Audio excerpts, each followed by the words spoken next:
in. And so I'm going to bring up our director of operations because she's the person responsible for making sure that everything happens. She works directly under Mike Ruthenberg, our chief operating officer. And so it's my pleasure and my honor to introduce Lucy Vanderlaan.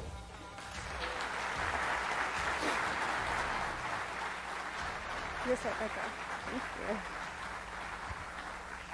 So I heard a rumor you've got some hard questions for me. I do. Okay. And they're from those in the audience. But my first question is actually from me, which is a lot of people have heard the story where I criticize you for some terrible socks you have worn. So I wanted to know what your socks are, if you could show them off. Okay, yeah, we'll show socks today. So this is actually, it's not a COS pair. That's my favorite pair of socks.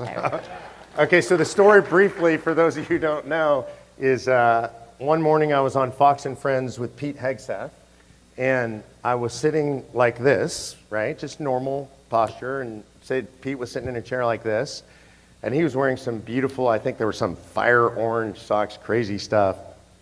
And I called Lucy afterwards because I like to have people critique what I do when I'm on television. I said, how was it? She said, oh, it was a great hit. Yeah, very good. I thought everything went really well. Pete's awesome. And she said, what's with your socks? I don't know. I was wearing dress socks. Like, what do you mean? And she said, you're wearing old man socks.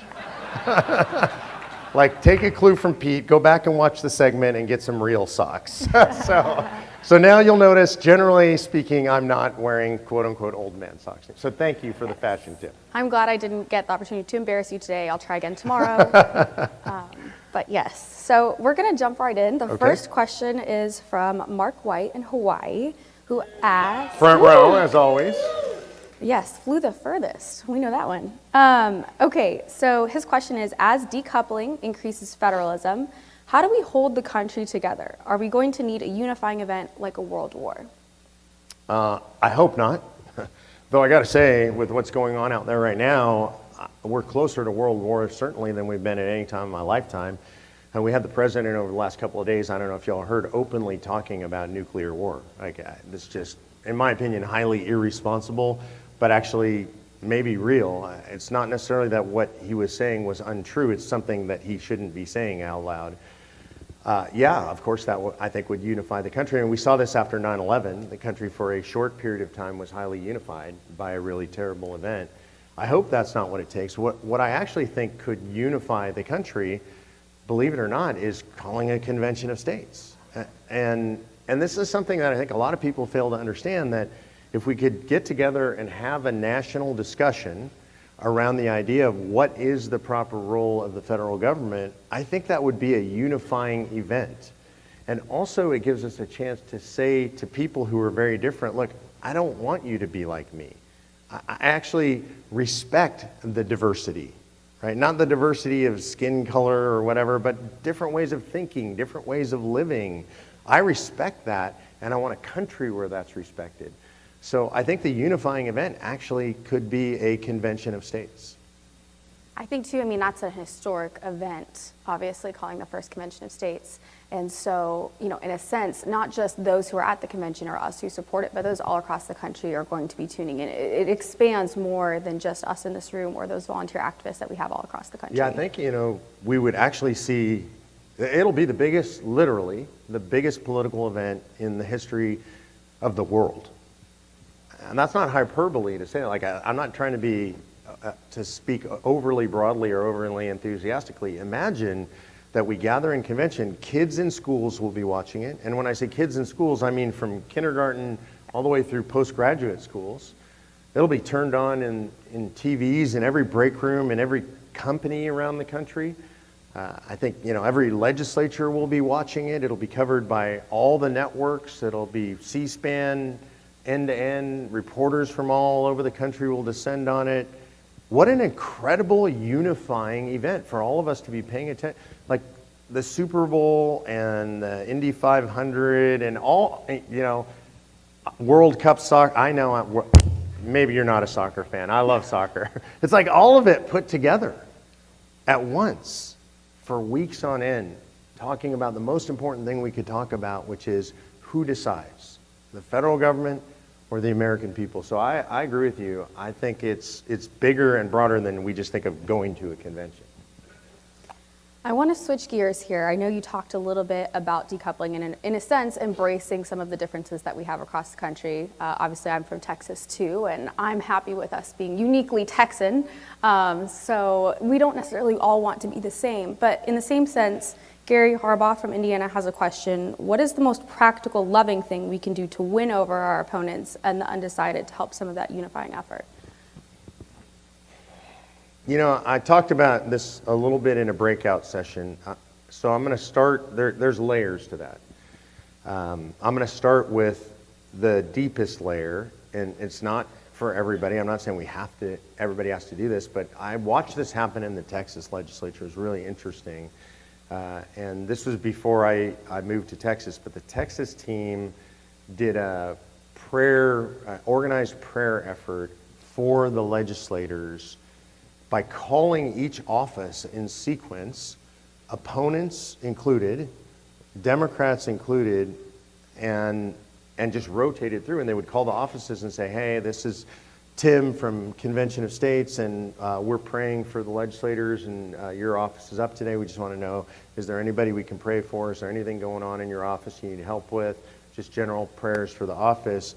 And what I saw, what they saw, what was reported by the team was this incredible shock in a lot of cases, right? That offices who thought, well, wait, you're my enemy. What are you calling my office for and praying? And it opened hearts. It didn't necessarily, by the way, change minds, which is okay.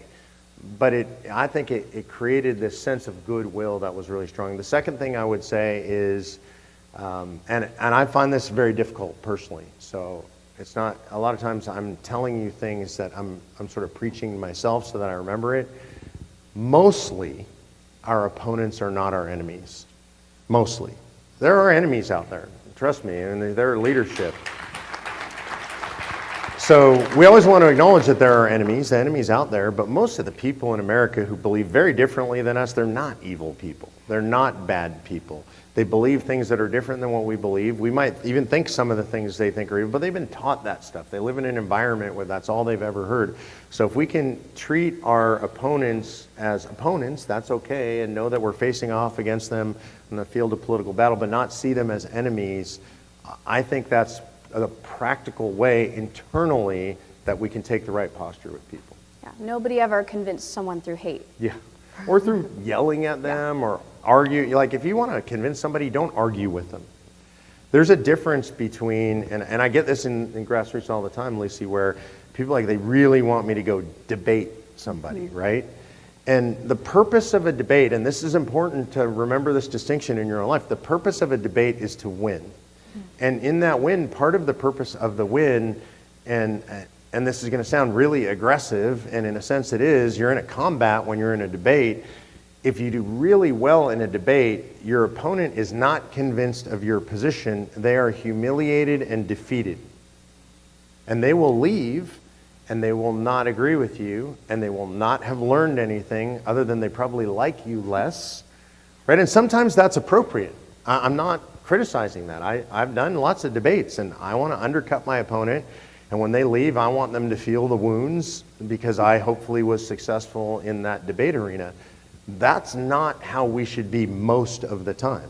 So sometimes people want me to debate. I don't want to beat somebody up. I don't want to defeat them. Look, it feels good. I'll be honest with you, on just a very visceral human level, going in, duking it out, knowing you won the debate, you scored your points. But what I really want to do is have a discussion with somebody. Because if I have a discussion with somebody, I might win their heart. Yeah. I might get them to see at least a part of my point of view. And so how we talk to people and whether we think of it as I'm having an argument or a debate versus I'm having a discussion really matters. Yeah, keep that conversation going. Yep. I want to ask a question, or someone from the audience does, which is kind of an extension from what we were just talking about. This is from Lance Faust in Illinois, and he says, is there a way we can win over moderates and moderate Democrats? We had a whole session on this yesterday, and I would say, honestly, this is really difficult, right? I don't want to sugarcoat this. And this is something I've been hearing since the very beginning of the movement. And especially for those of you who live in a really blue state, you remember I can relate to this. I come from California. Or also, I see the Hawaii team sighing deeply. Do you know about a really blue state? Go to Hawaii. It's all beautiful on the beaches, but when you get in the legislature, it's not like that. Or if you live in an area that's really blue. I mean, you might live in a red state like Texas, but you live in Austin, like near where we live. It's tough. And it's getting tougher. The great decoupling is making this much harder. Pre-Trump, this was easier. And I'm not blaming Trump. I'm saying that there's a switch that flipped in the country when Trump ran for president. And there's just so much vitriol, mostly from the left. There are people on the right that participate in that. And so we got to be careful of that. It's not, our house is not perfectly clean. But it's just become difficult. So I want to start with that because I think sometimes people think, oh, it's easy for you, Mark. I mean, you live in Texas and you go to all the states, the red states where this passes, and also it's easy. I feel your pain. So here's how I deal with it. And then I'll close with why it's still hard. The way I talk to people about convention of states is that it's really just the answer to the question, who decides? Convention of states is not a policy argument. We're not telling anybody how we want them to live, what the policy should be in their state, how much welfare they should have, how much money government should spend, what their education system should look like. There's no policy. This is a weird thing. Like, we're lobbying for no policy. Very unusual. And so what I'm actually lobbying for is if I'm talking to a legislator, is for that legislator to have more power in their own state legislature. I'm lobbying for liberal people in liberal states to have the power to do that which they believe is correct for their state. And so that's how I talk to moderates. And look, I think when Trump got elected, this in a way became easier. And as we go through the midterms, it's going to become easier with Democrats and moderates in the sense that I say, look, when Trump got elected, I would say to a Democrat, do you like the idea of Donald Trump and Mitch McConnell and a more conservative Supreme Court telling you what to do? I would ask that question. Now, usually I wanted to make sure there was a desk between me and them so I didn't, because they might come flying out. If that didn't happen, what would happen is they'd be like, no, of course not. Those people are crazy and bad and they're blah, blah, blah. And I would say, I don't want them telling you what to do either. And by the way, I like Donald Trump. And I like conservatives, but I don't want them telling you what to. In fact, I don't want them telling me what to do. And I share their ideology, right?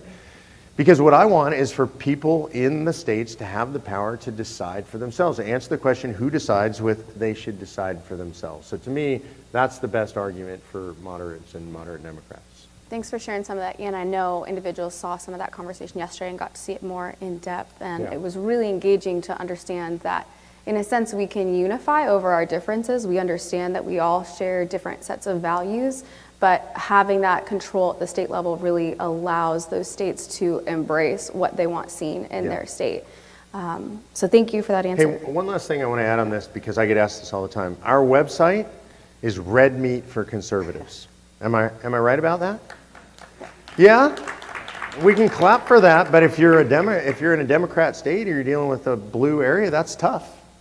Right? Because you tell somebody and then they're interested and then they go look and they see Mark Meckler and Mike Ferris and Mark Levin and Sean Hannity and Ben Shapiro and they go, ah! Well, maybe they don't use the sign of the cross, but whatever I don't know what their symbol would be, whatever pronoun they would use.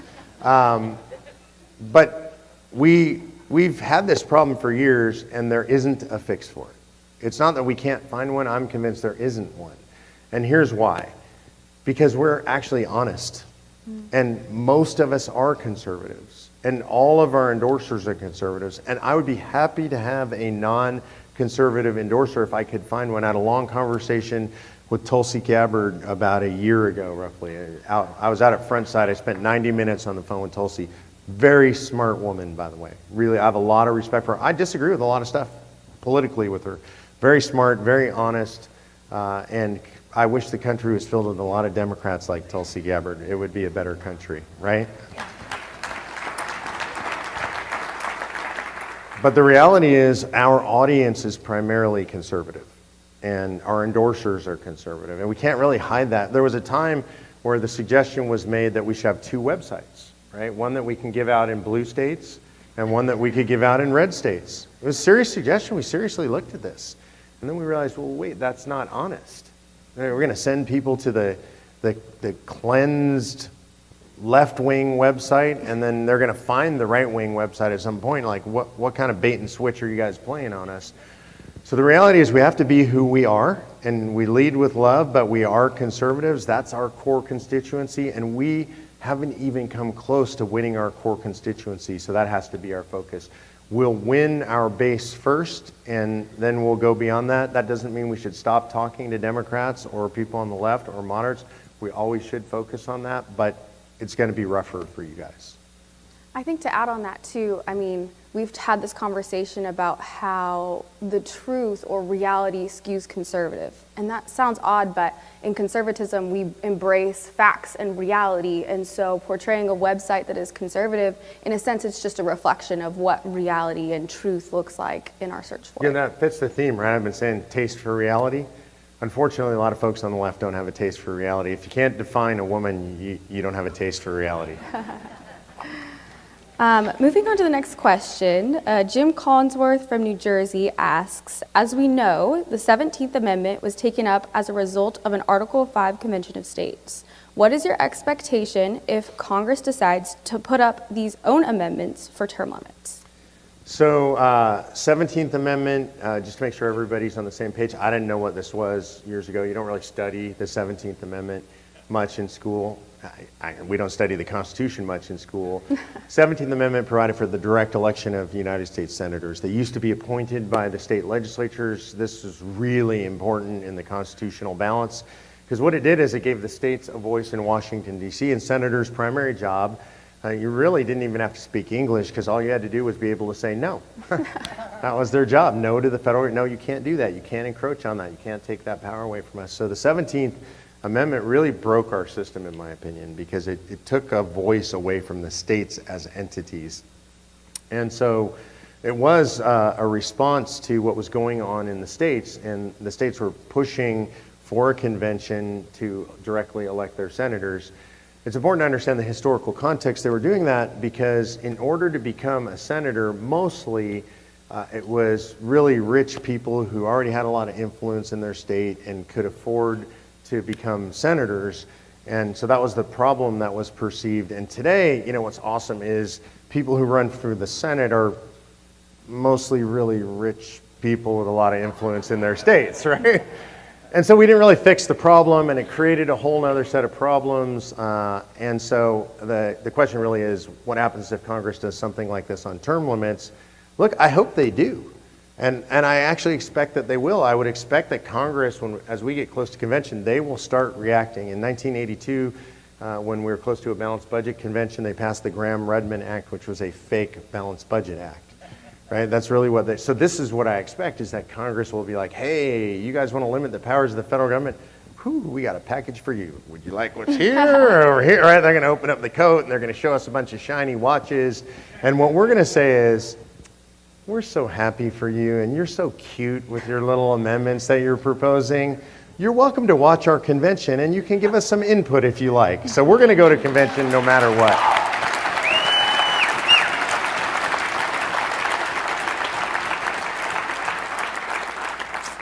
The next question is from Shelley Harrison from Missouri, and she asks, the federal bureaucracy seems so deep, so wide, and so powerful.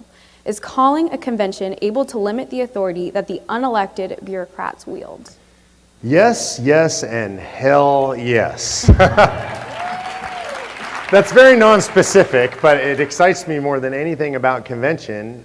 And here's how it works. There's multiple ways that it works, and multiple things that can be done in convention with the bureaucracy. The administrative state is the disease on the American population right now. And the founders would have been stunned that we have it. It is, by and large, 99% unconstitutional. It's been made constitutional by the Supreme Court through Commerce Clause, through General Welfare Clause, through Necessary and Proper Clause. You heard Mike Ferris talk about that yesterday. So by redefining that stuff, as Mike said, in a much more sophisticated way than I can, we can do away with the authority for these agencies. What that means is, for example, if we redefine the Commerce Clause for what it originally was, what that would do is remove the authority for probably 40% of the federal government. It wouldn't happen overnight. You can applaud for that, because that is good. It's not me. And then the other approach to this is, to the extent we can't get rid of bureaucracies, part of the disease in the bureaucracy is federal employee unions, which are a cancer upon the republic. By the way, the great conservative Franklin Delano Roosevelt said that public service and unionization were incompatible. And they are incompatible, and so the reason that we have federal employee unions is they're chartered by the federal government, and we can make that unconstitutional and do away with all federal employee unions.